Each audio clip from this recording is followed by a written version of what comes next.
Neat paper లీకేజీపై supreme court జడ్జిదే విచారణ జరిపించాలని demand చేశారు పీడీఎస్ రాష్ట్ర ఉపాధ్యక్షులు సాయి కుమార్. నారాయణపేట జిల్లా కేంద్రంలో పీడీఎస్ ఆధ్వర్యంలో పేపర్ లీకేజీని నిరసిస్తూ కేంద్ర ప్రభుత్వ నరేంద్ర మోడీ దిష్టిబొమ్మను దగ్ధం చేశారు.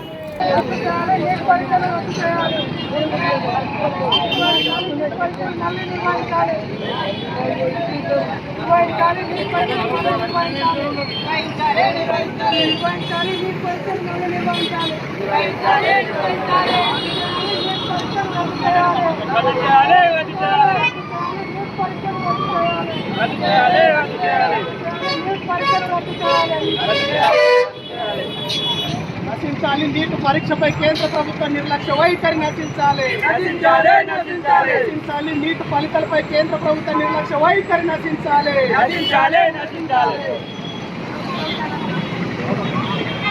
ఈ సందర్భంగా ఆయన మాట్లాడుతూ దేశవ్యాప్తంగా విద్యార్థులు వారి తల్లిదండ్రులు ఆందోళనలో ఉంటే ప్రధాని కనీసం స్పందించకపోవడం సిగ్గుచేటన్నారు.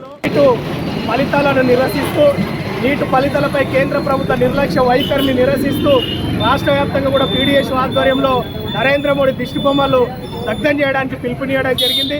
దాంట్లో భాగంగానే నారాయణపేట జిల్లా కేంద్రంలో నరేంద్ర మోడీ లేదా కేంద్ర ప్రభుత్వ దిష్టిబొమ్మను దగ్ధం చేయడం జరిగింది.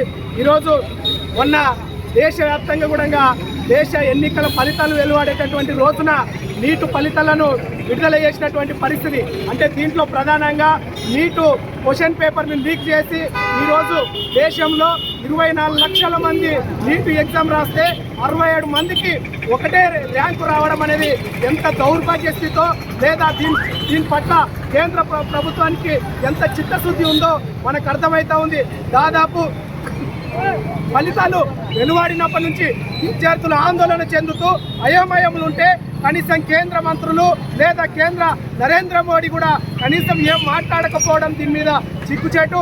వెంటనే నీటు పరీక్షను రద్దు చేసి ఎన్టీఏని రద్దు చేసి సుప్రీంకోర్టుతో చర్చలు జరిపి విచారణ జరిపించి నీటు పరీక్షని మళ్ళీ నిర్వహించాలని చెప్పేసి పీడీఎస్ మేము డిమాండ్ చేస్తూ ఉన్నాం. ఒకవేళ కేంద్ర ప్రభుత్వం కనుక అట్లాంటి చర్యలు తీసుకోకపోతే లేదా విద్యార్థుల పట్ల చిత్తశుద్ధి చూపి కిందికి దిగిరాకపోతే లేదా అట్లాంటి ఆలోచన చేసి నీటు పరీక్షను మళ్ళీ నిర్వహించకపోతే పీడీఎస్గా రాష్ట్ర వ్యాప్తంగా కూడా ఉద్యమాలు చేయడానికి కూడా వెనుకాడబోమని కేంద్ర ప్రభుత్వాన్ని హెచ్చరిస్తూ ఉన్నాం.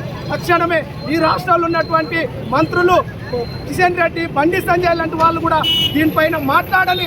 ఎందుకు మౌనం పాటిస్తున్నారని సందర్భాన్ని విధానాన్ని కూడా ఈరోజు అర్థం కాని పరిస్థితి.